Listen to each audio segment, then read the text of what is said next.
reader, allow me to introduce you to my book.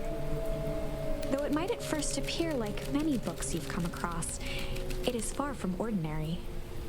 You may, therefore, have some misunderstandings about its nature. The story that awaits you has not been fully told. In fact, its conclusion is not yet known, even to myself. It is in that way that my book is special. It is in that way that you are special. Without you, there is no story. Chapter 1. Normal isn't what it used to be. This is a story about change. Nestled in a shallow valley is the town of Beacon Pines. Far from the town square, across the river, past the neglected welcome sign, a young boy walks alone at dawn. His name is Luka Van Horn, and like you, dear reader, he's here for a reason.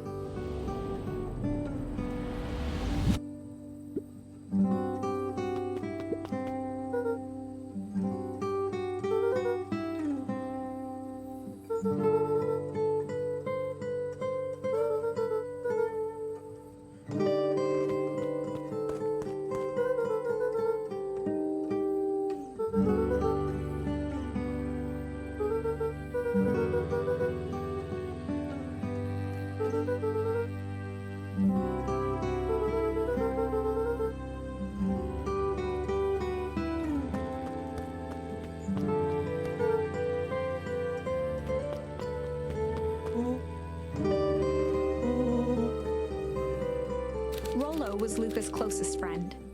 He possessed many fine qualities, but subtlety was not one of them.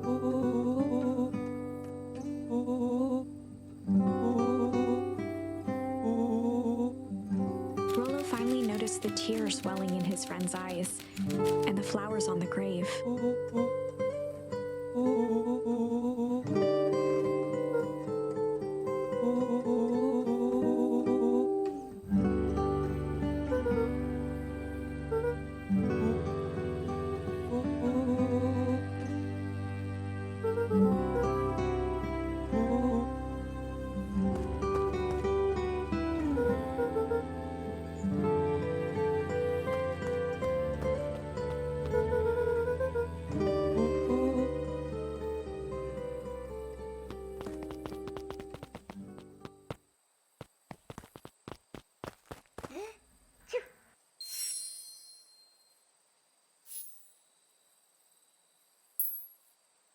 Wonderful!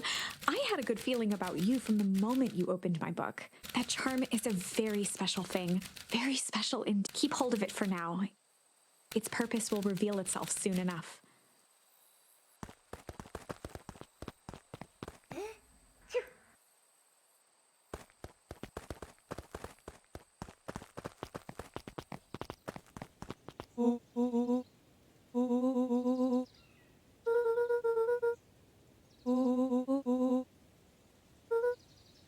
Rolo looked to the side suspiciously.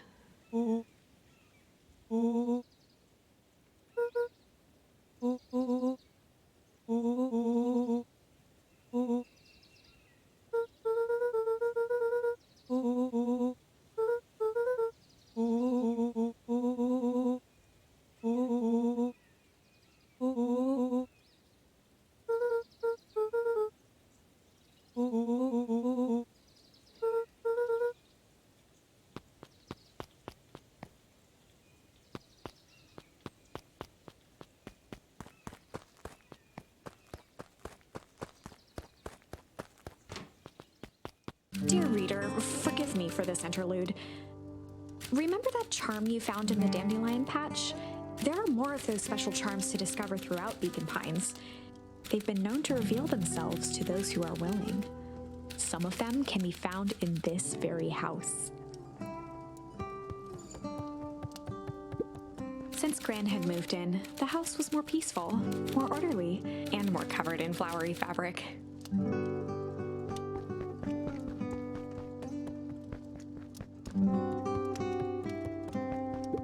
One of his father's old stethoscopes. Luka had spent countless hours listening to anything and everything with it. Not for years, though.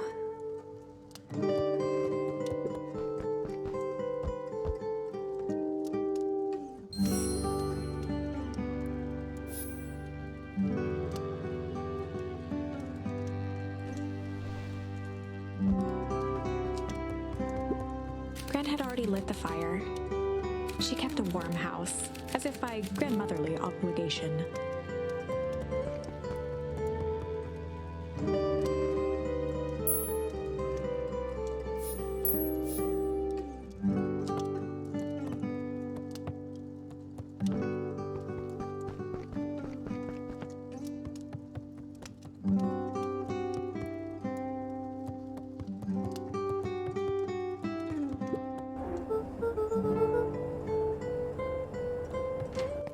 Oh my, this is quite exciting. I am now certain that you are the one I've been waiting for all these years. You'll recall I was a bit coy regarding the use of charms earlier. Excuse me, I tend to have a flair for the dramatic. You are about to encounter your first turning point. There are certain times in this tale when everything hinges on a single word. You can use the various charms you've collected to alter events, and thus completely rewrite the fate of Beacon Pines. This is no small thing. So step forth, dear reader, and grasp hold of destiny itself.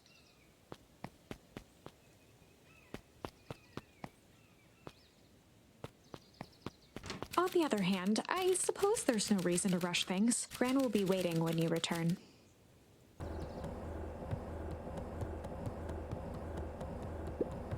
A pair of dull scissors, a broken can opener, a mostly empty bottle of glue, and some loose string.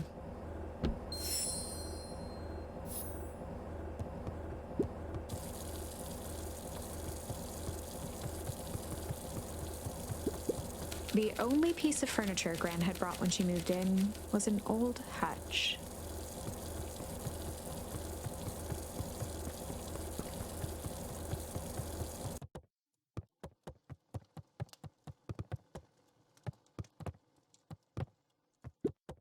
Luka paused at his parents' bedroom door. He just wasn't ready to go in yet. Gran had commandeered the upstairs closet when she moved in. Some things need shelter from a young boy's mischief, she said.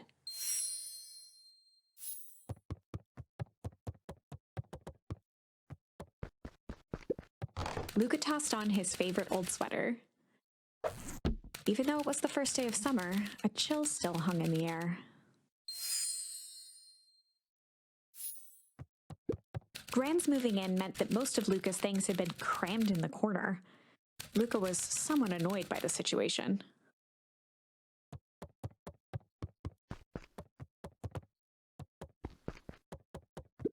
Gran's bed was undisturbed. Luka didn't mind that she had a habit of falling asleep in front of the fireplace. It meant that he could read late into the night.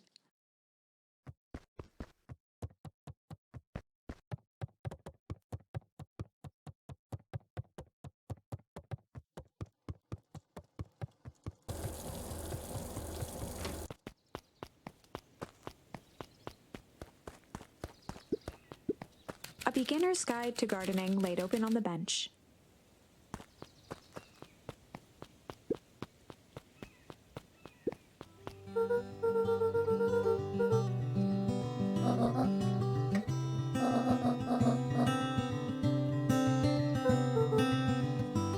The less Gran knew, the better for everyone involved.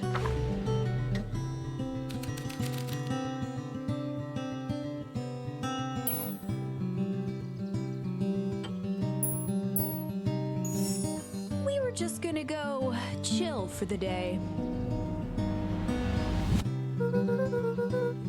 The best lies are built on truth.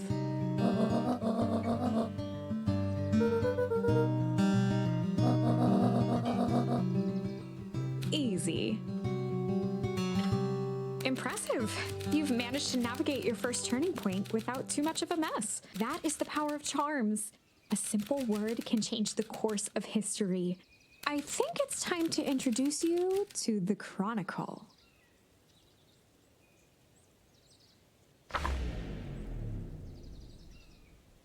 The Chronicle is a record of the decisions you've made. You can see the turning point, which has been revealed. At any time, you can use the Chronicle to go back and invoke different charms, creating new branches. This conversation with Gran seems innocent enough, the perfect opportunity to experiment with rewriting things.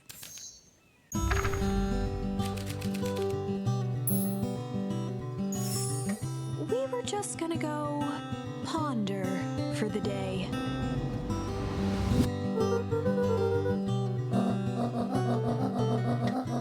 This was Luka's chance to sell his alibi.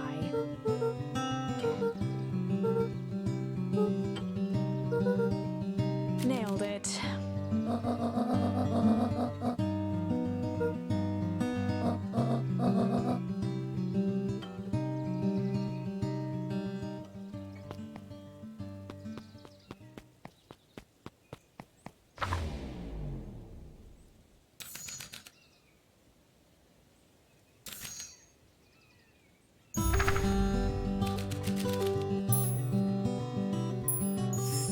We were just gonna go hide for the day. Traditionally, when one is trying to hide something, they avoid literally using the word hide.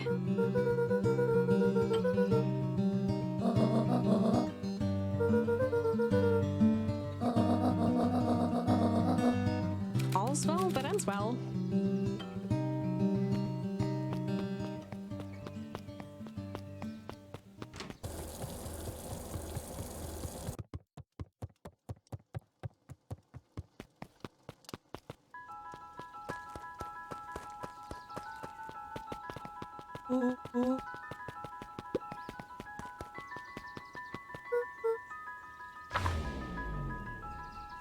Chapter 2.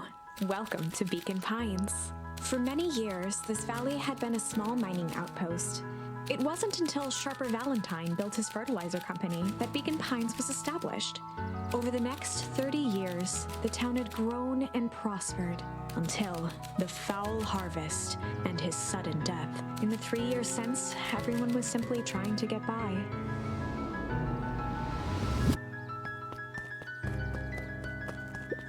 The road leading to Beacon Pines was long and uninspiring, a sort of natural barrier for the impatient.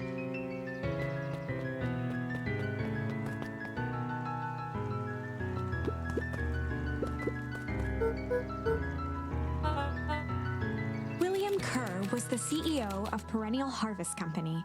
He had become a fixture around town over the past few years. After the failing of Valentine Fertilizer, the town was hungry to welcome a new source of employment.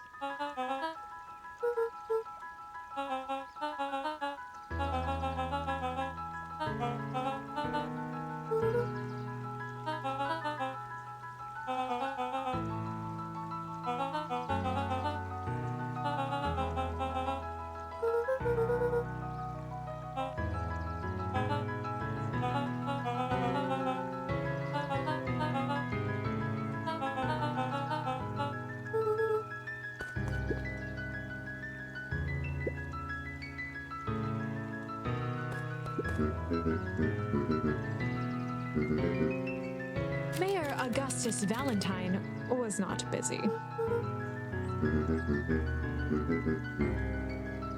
Flustered, Gus instinctively loosened his tie.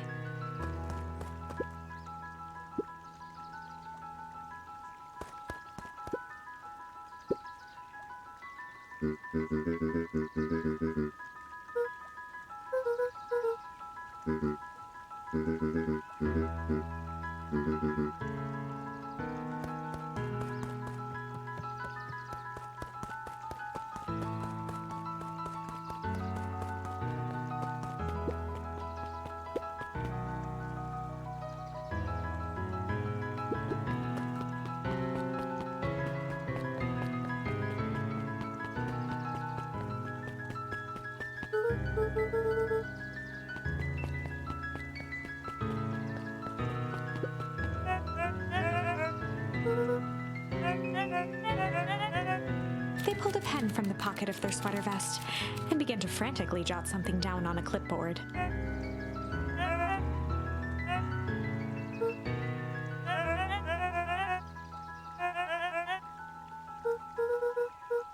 Alex muttered, scribbling more notes.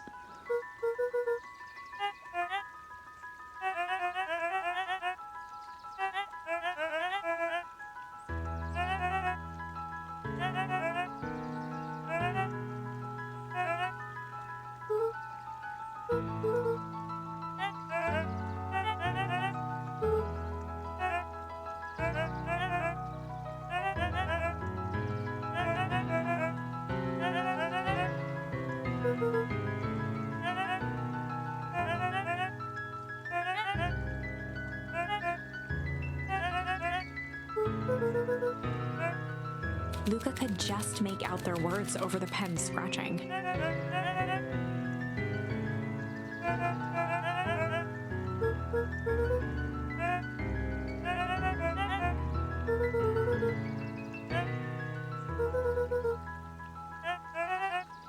Alex stopped scribbling and glanced up from the clipboard.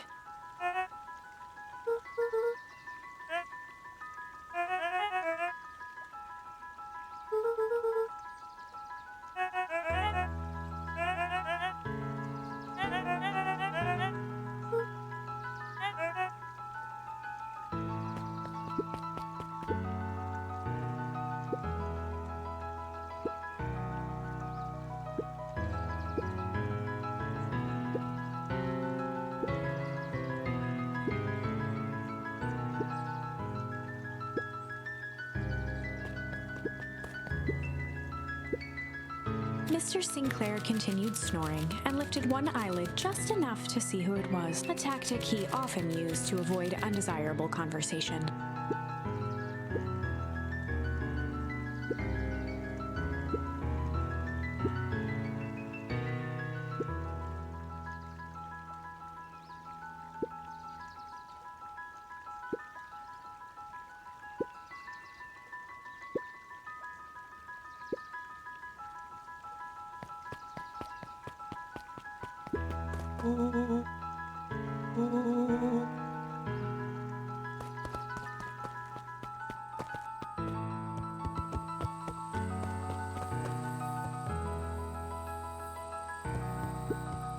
After Luka's father had passed, Rolo became obsessed with them building their own Hank atomic star scraper. It was some time before Luka realized it was Rolo's way of keeping him occupied.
Miss Hatch could often be found near the fountain, too absorbed in a book to be distracted.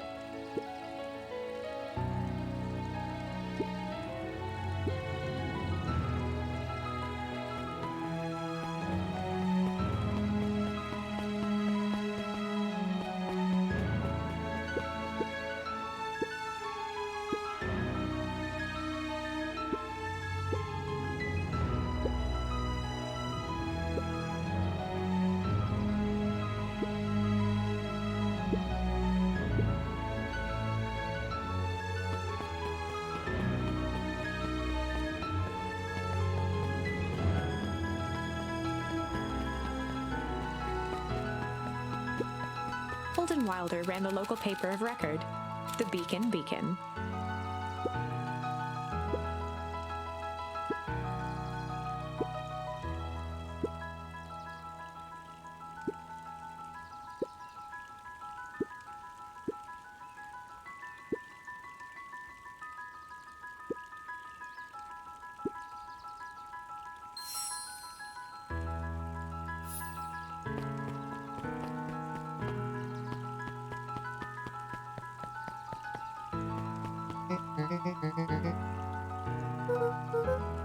Oh, right.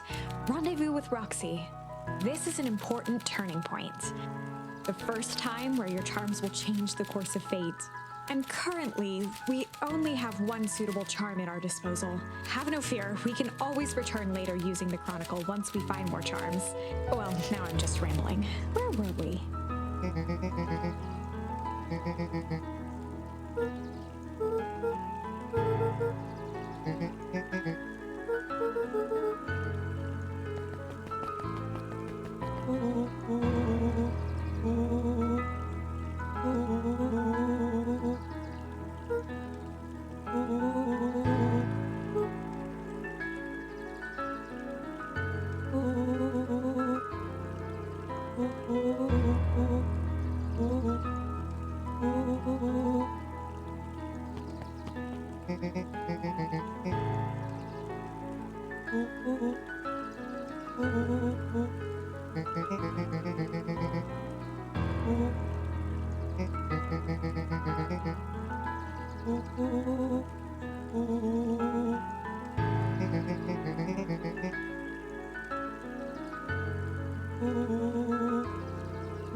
Rolo froze as Roxy took a step toward him, cracking her knuckles.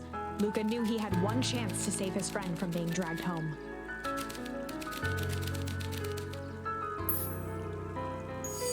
In the past, he found the best way to deal with an enraged Roxy was to be a little chill.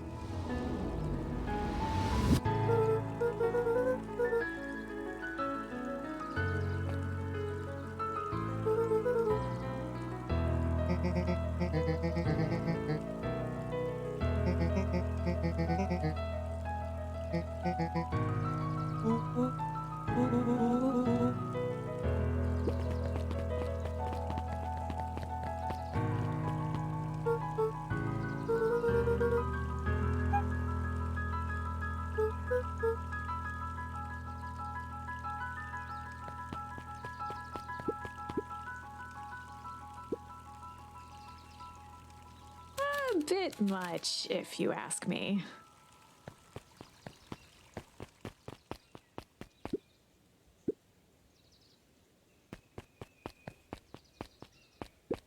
Jeff's hardware closed down about a year ago. The effects of the foul harvest stretched wide. When there are no crops in the field, tractors don't need fixing. Ms. Novak's bookstore was often closed until after lunch. Rummaging through the dusty piles of books was one of Luka's favorite ways to kill time.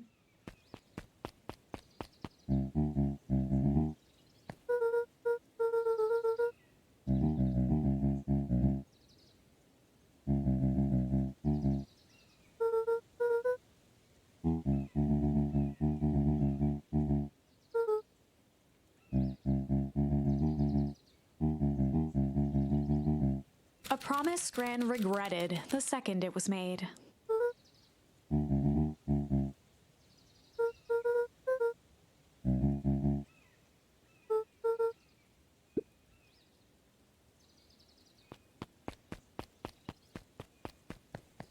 The phone booth was brand new, part of the town's Beacon Pines Reborn initiative. It didn't see much use.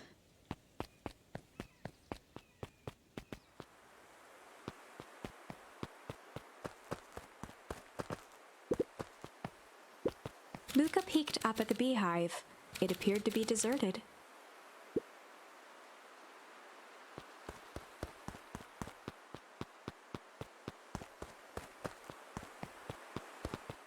The path led into a small hollow at the edge of Weepwood.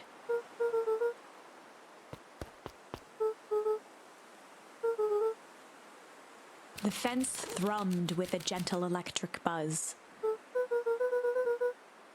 Luka often asked himself what Rolo would do, so that he could rule out that option.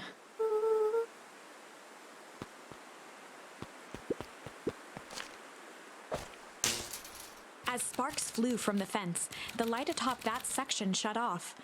2 bulbs remained.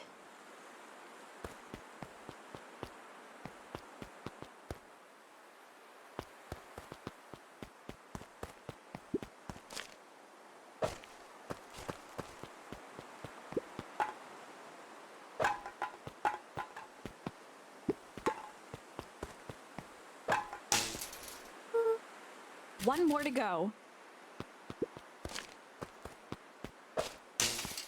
The fence's buzzing gave way to silence. Every kid in town knew the old Valentine Fertilizer building. Long abandoned, the warehouse once served as the industrial heart of Beacon Pines. Now, it stood only as a reminder of things left behind. The dormant building showed strange signs of life. There was only one way to find out.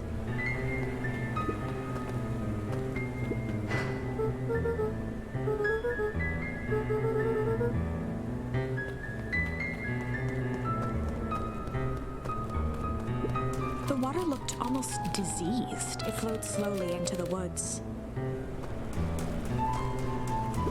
The hose emitted a subtle sound. It was actively draining some kind of liquid.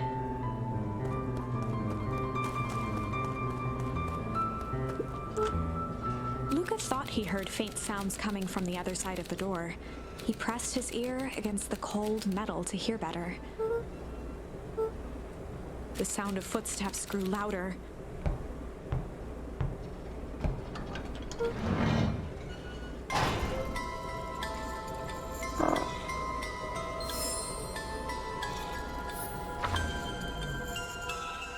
The heavy steel door knocked Luka to the ground. Disoriented, he looked up to see an imposing figure silhouetted in a green glow. It lunged toward him.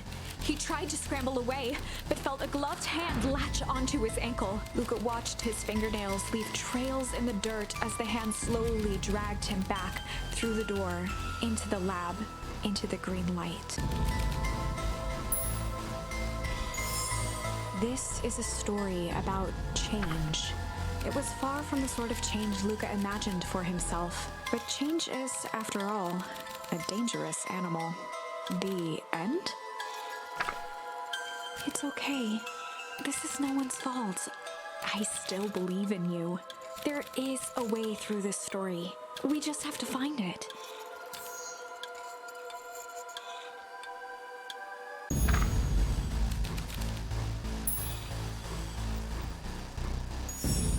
This is a story about change. It was fought, but change. It's okay. This is no one. We just have to find it.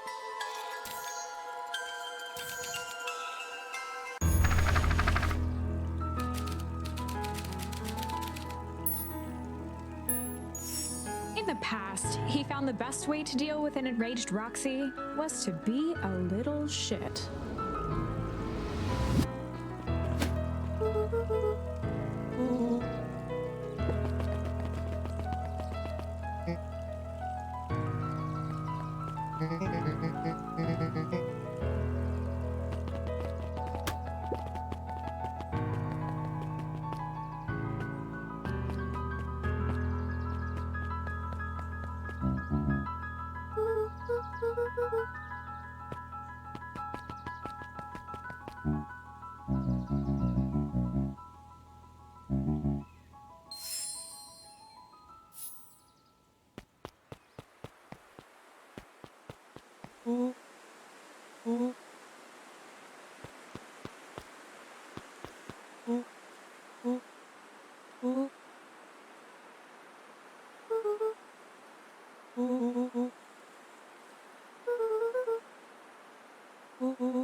As the glowing windows of the old warehouse came into view, Rolo began to bounce excitedly.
The boy sat petrified under the weight of the bag.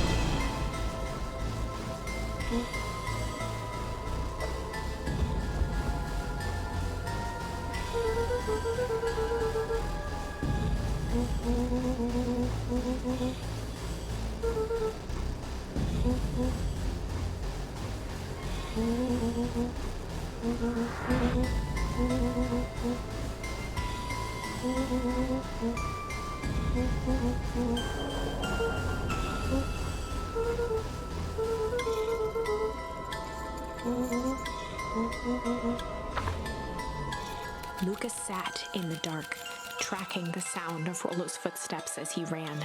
1, 2, 3, He pressed his ear to the dumpster wall, straining to hear Rolo's footsteps as they faded away. 15, 16, 17. He tried not to think about the contents of the dumpster as he counted. 35, 36, 37. The thick stench made it hard to breathe. Screw it, that's long enough. Luka carefully lifted the lid and peered out. Nothing. No sign of Rolo. No sign of the man in the yellow suit. Time to haul ass.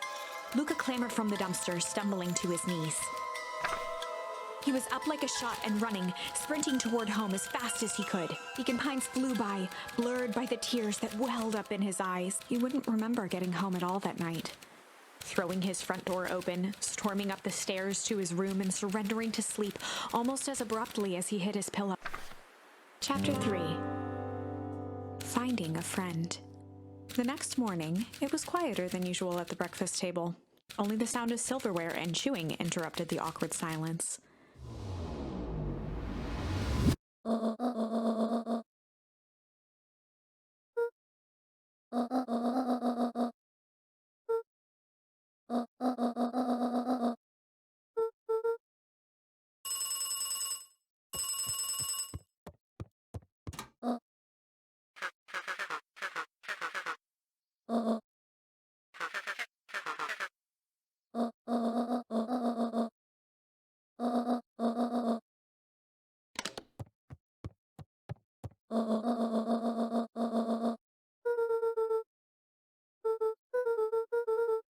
Gran's brow furrowed. She let out a long sigh. Her voice was quiet and even.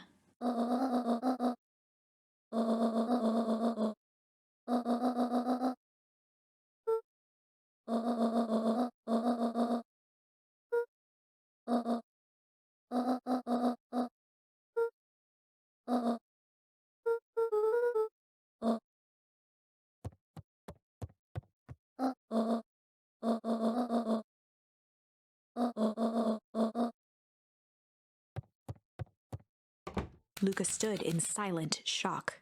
Where could she even be going?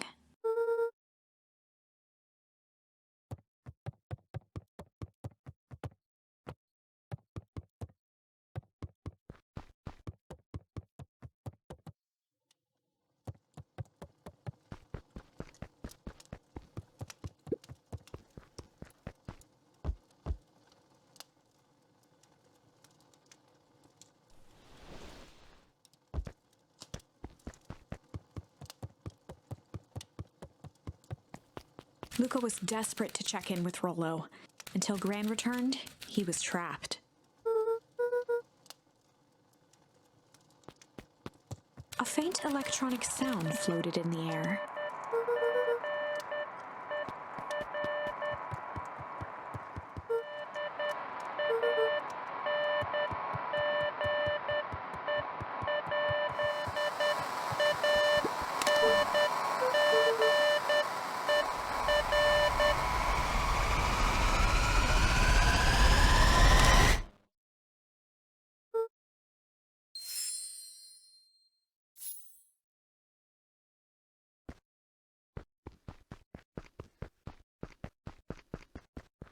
Luka glanced at the now silent walkie-talkie. He wasn't sure what to think.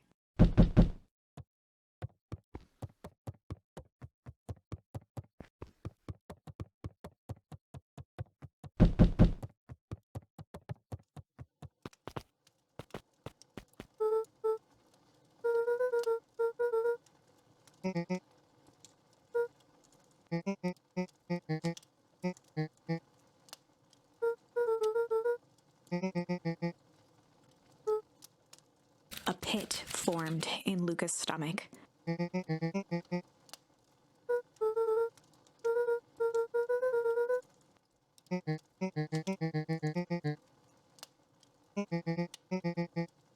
Luka's mouth felt dry.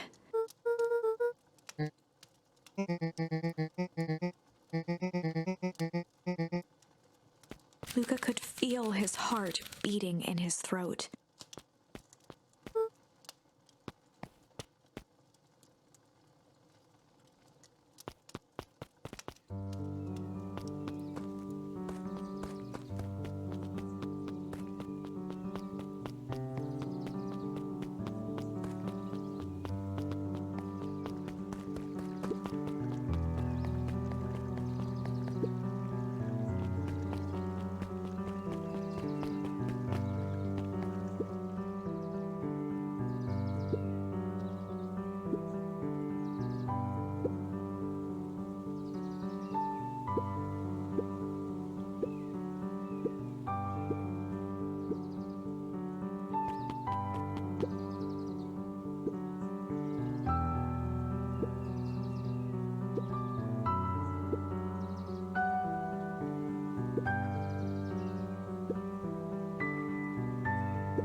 Beck's family moved often, giving her little time to establish any real connections.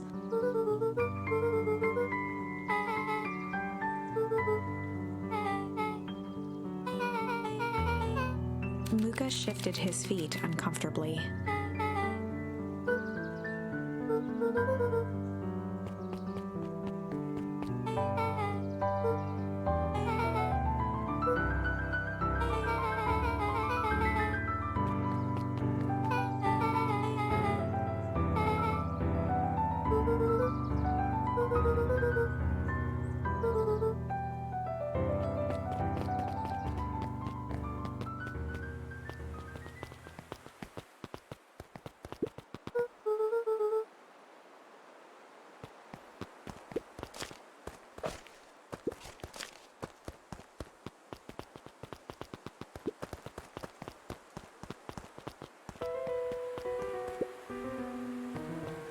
Luka felt a chill as he approached Beck. Her eyes were locked on the strange green liquid. The nearby grass was coated in a fine layer of frost.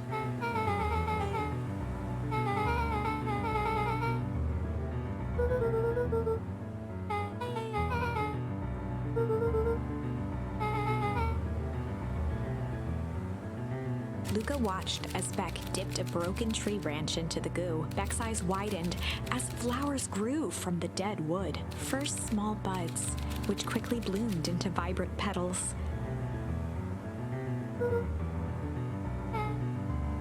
As quickly as they had grown, the flowers began to shrivel and turn gray. Beck dropped the stick with a grunt of disgust.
Iggy took a step towards Luka, his sneer lit by the glowing puddle.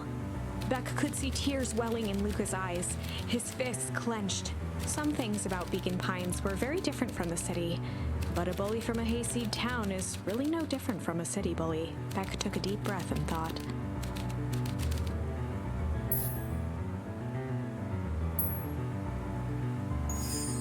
Well, time to bust out the strange.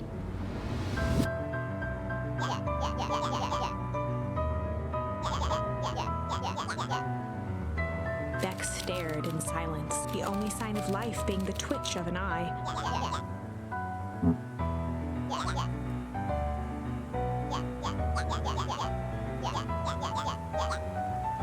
At the sight of Iggy taunting Beck, something in Luka snapped. Iggy's smirk shifted to a look of shock as Luka launched himself into his stomach. Iggy's clothes were drenched in the glowing ooze. Iggy's voice began to slur as he struggled to get up.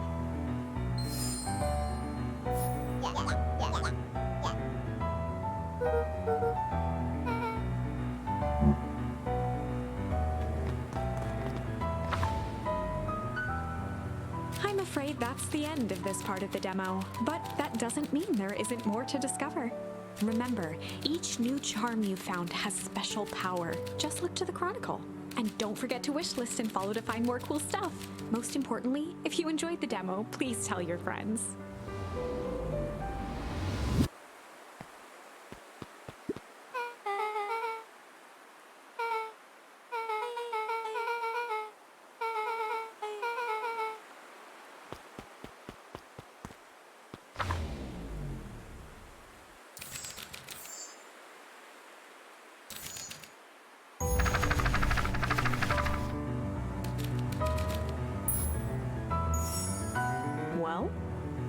bust out the tickles.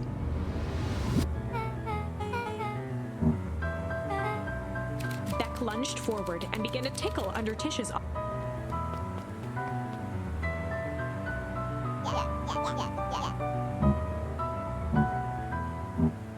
Tears began to form in Tish's eyes as she gasped for breath between gales of laughter. Beck redoubled her efforts until Tish finally had had enough.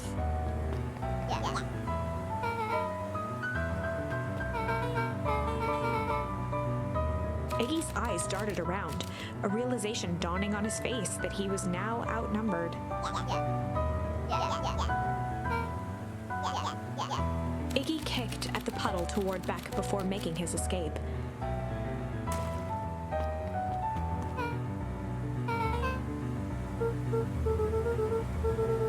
Beck shook the ooze out of her hair as best as she could.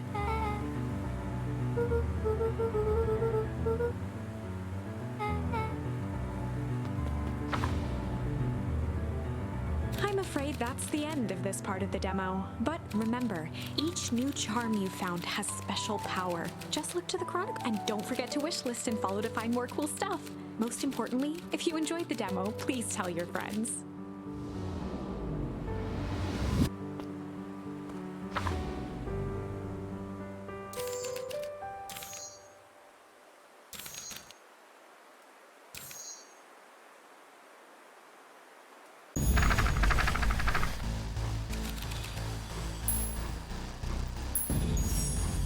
This is a story about struggle. Luka could hear a machine humming somewhere nearby. He felt around wildly, searching for something, anything that could help. His hands found a hard object, maybe a tile? He yanked it free, lifting the cold stone. Let me go! Luka swung the tile as hard as he could at the shape that still held fast to his leg. He heard the crack of glass as the stone hit the assailant's mask. With a muffled yelp, the hand let go. Luka was free and scrambled to the door. He never looked back once on the long run home. Chapter 3. Everything's fine. The next morning, it was quieter than usual at the breakfast table. Only the sound of silverware and chewing interrupted the awkward silence.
I'm afraid that's the end of this part of the demo. But hey, you found a way to keep everyone safe and sound. For now. I'll need your help again down the road. So don't forget to wishlist and follow to find more cool stuff. Most importantly, if you enjoyed the demo, please tell your friends.